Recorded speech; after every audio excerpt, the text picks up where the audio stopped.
Ngayong araw mga kuys, magluluto naman tayo ngayon ng sobrang basic at sobrang dali na lechong kawali na sobrang lutong sa buong mundo mga kuys. Tingnan nyo naman ang juicy pa, ang lutong pa, tapos meron tayo dyang bawang at siling pampapogi na may suka. Ay sobrang the best talaga yan mga kuys.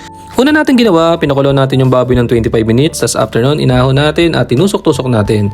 Ang dahilan nito mga kuys para mas mapalabas natin yung tubig dun sa loob kasi ang kailangan natin dito pag naglilitsong kawali tayo yung mapalabas natin yung moisture dun sa ating baboy. Naglagay tayo ng suka dyan, naglagay rin tayo ng asin. Makakatulong rin yan mga kuys para sa pagpapalutong sa ating litsong kawali. Tapos ito mga kuys, first time kong ginawa to kasi usually pag litsong kawali ginagawa ko dati after laga, prito na. Ngayon, try natin i-oven para mas matanggal natin yung moisture ng baboy. Yan. Tingnan nyo yung itsura mga kuys. Bali 180 Fahrenheit yata yung ginamit ko dyan kung hindi nagkakamali. Tapos mga 30 minutes ko siyang in-oven. Tapos after yan, nagpainit na tayo dito sa labas. Dito natin lulutuin yung ating lechong kawali. Maglalagay tayo dyan 2 litro na mantika na coconut oil. Yan mga kuys.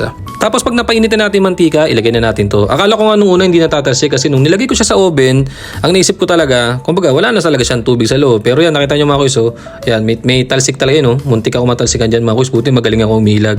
So para sa akin, tingin ko baka kulang pa yung pag-o-oven ko sa kanya. Kaya may natira pa rin tubig dun sa loob mga kuys. Ang diskarte natin dito, magdo-double fry tayo dito mga kuys para mas mapalutong natin tong ating lechong kawali. Ang dati rin kasing ginagawa ko, na-try ko rin dati dito after ko ilaga, binilad ko siya sa arawan. Maganda rin yung mga kuys, mga technique daw ng mga tito yun yung naririnig ko sa mga iba. Tapos yan, after nyan mga kuys, nirest natin ng mga 10 minutes yun, tapos nilagay natin ulit dito. Ito yung final natin na pagpiprito sa ating lechong kawali na pinakamalutong sa buong mundo. Yan mga kuys, nakita nyo. Itong technique na to mga kuys, nakuha ko pa to kay Papa Opoy.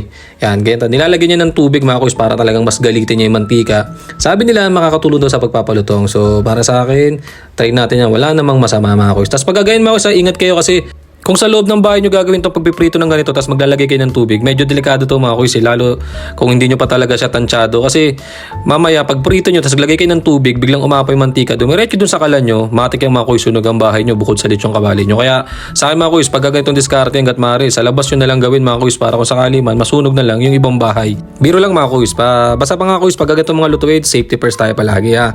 Tapos yan, after nya, naggawa tayo dito ng pipino na salad para naman balanse mga kuys kasi baka mamaya maputukan tayo ng ugat sa sobrang taba ng baboy. Tapos syempre pambalanse, bawang, suka at siling pampapogi mga kuys. Tapos syempre hindi pwedeng mawala si Mang Tomas. Yan ang magpapakompleto sa ating lechong kawali.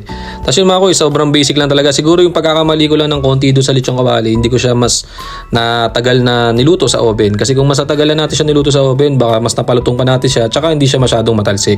Yun lang yung mga kuys ha. Nagtry lang tayo, sa susunod mas gagalingan pa natin. Kaya mga kuys, tara kain tayo. Nakaluto tayo ng sobrang dali, sobrang basic at sobrang lutong na lechong kawali sa buong mundo. Salamat mga kuys, tara kain.